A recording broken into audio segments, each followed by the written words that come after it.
তখন তো সে বলছে ফেলে যাও, উঠ উঠ উঠ, অনেক দূরে উঠের পাল দেখা যাচ্ছে।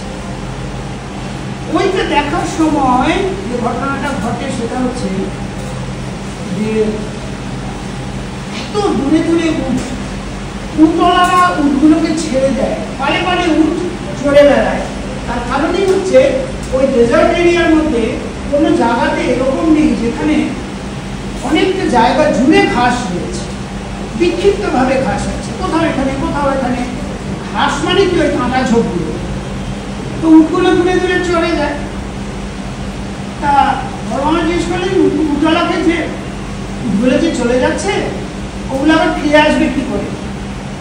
তখন বলে যে আমাদের একটা বাঁশি আছে, আমরা সেটা বাজালে ওই উটগুলো সেই সময় চলে আসবে বলে সে তখন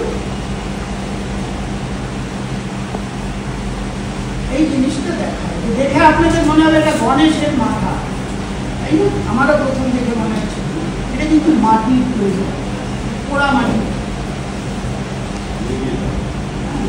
এবং মজার ব্যাপার হচ্ছে